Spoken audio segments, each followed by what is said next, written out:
Hey guys, we are back with another episode of DuskCraft. As you can see, my inventory has a bunch of redstone stuff in it, because today we are making slime farms. A lot of them. I don't have any rockets on me. I need to fix that, like right now, so I can get airborne, so I can show you guys this. There's a couple of chunks. There's 4 right here, 1 right here, 3 over here, and like 5 or 6 over there or something like that. A total of 13. So, rockets, boombox. Here we go. Grab some booms, rockets. That'll work. Let's get some air here. All right. So you can kind of see those chunks there. There's 3. There's 1. These guys are 4. Get some more altitude here. All right. You can kind of see where the snow is gone. There's 3 chunks here, and another chunk here, and another chunk here. Here, there we go. So this is a slime chunk here, not this one. This is a slime chunk, I do believe. Yeah, this is a slime chunk. And then up here's a slime chunk, and so on and so forth. But yeah, I did have some time-lapse stuff of this part right here that we've got getting dug out. But in all honesty, I think what I'm going to do is I'm just going to scrap that and use some TNT flying machines. So the design for the actual flying machine that I'm using is actually from Rayworks, I do believe. I'll try and remember to grab a video description and put that in there, because he deserves credit for this. Or at least to point you to whoever really deserves the credit for it. But the only thing that I changed on the design is I took out one of the flying machines that shoots out things in front of it, TNT in front of it, and added return stations and send stations. So it goes that way. They just go back and forth instead of just one direction until they stop. So because that would get kind of annoying. So I made this simple little setup here. It's all it is observer. Powers this guy, or this repeater. This is what actually stops the flying machine. But it powers the repeater, which powers the block, sends the redstone up. These guys are on the wrong ticks. I'm going to have to fix that.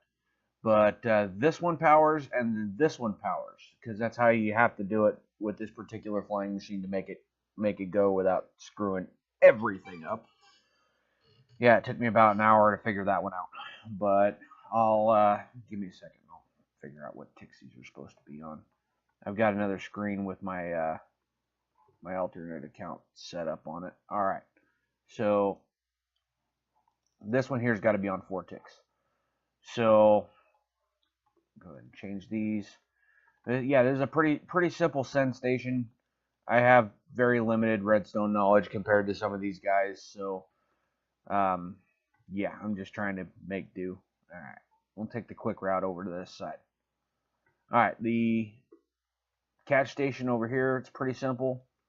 It's basically just the same setup, only you only have to power one of the observers to actually make it go. So I've got it rigged up to just power that one observer. That should be on 4 ticks. So should all of these. This should be on 4 ticks. 4 ticks, okay. So they're all on 4 ticks. So there's 3 stations. This would actually require more flying machines, but I don't think it's going to be really required. And anything left over, like this wall, I think there's going to be some left over, but I'll just dig that out by hand. I'm going to have to go through and decorate the walls on all these anyway. So with that, I'm going to cut, and I'm going to go get the flying machines set up, because I don't want to have to try and fumble around with those on camera, because they're fun, but man, they're so annoying to build.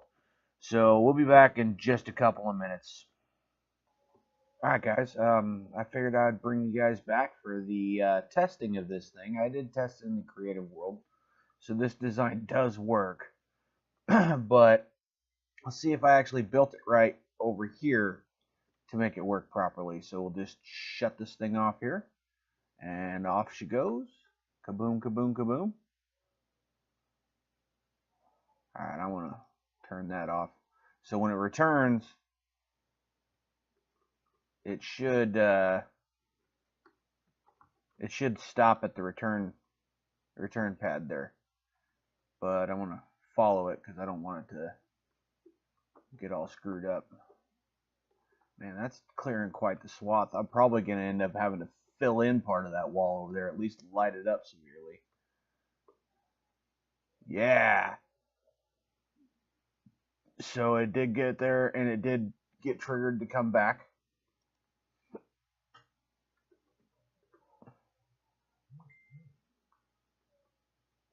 Nice, nice, nice. Looks pretty good there. That's a bit of glitch. Thing's not loading properly. So yeah, there's going to be a little bit that I've got to dig out on this end, it looks like. And maybe a few places in between. But hey, you know what? I'm not really going to complain because that saved me so much work. So I'm going to go ahead and get the rest of these built, and then we'll probably come back. Well, I want to get the rest of these built, and then I'll start them up. But it'll be from a third-person perspective because you'll be viewing it from my alternate account. So I'll see you after the time lapse.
As you can see, guys, this actually worked really well.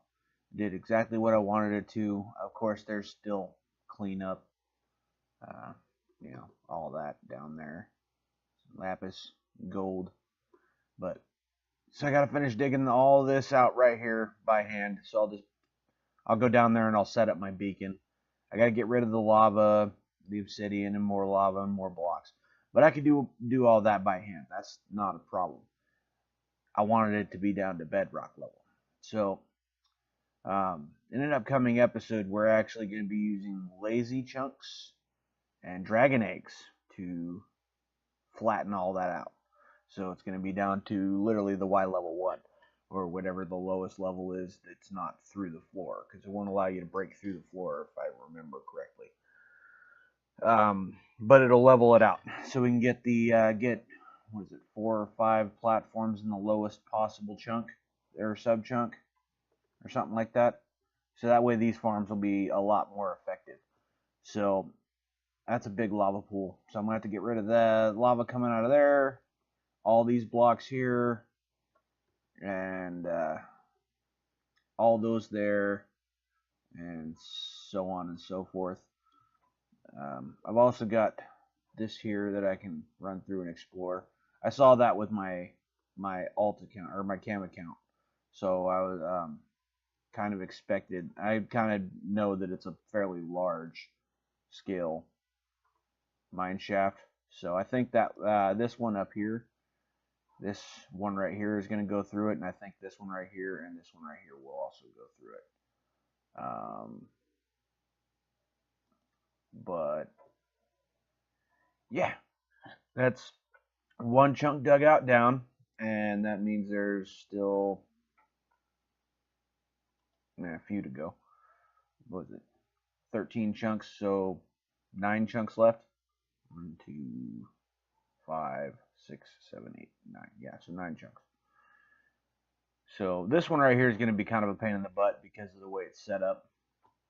It's got a single chunk here and a double chunk here, and a single chunk here. I didn't really want to have to take and build up a bunch of these things and just blow up a perimeter. So, because that leaves a great big gaping hole.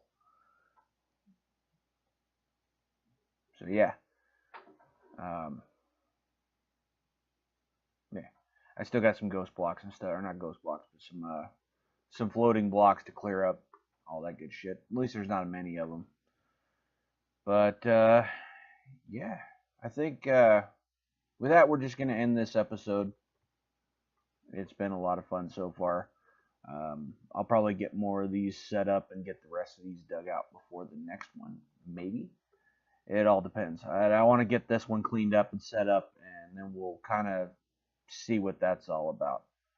But for right now, yeah, I think I'm just going to cut the episode and all that good shit. So if you like the episode, hit that like button. Subscribe if you haven't. If you have subscribed, make sure you hit the little bell in the bottom corner so you know when the next one, when each of my videos comes out.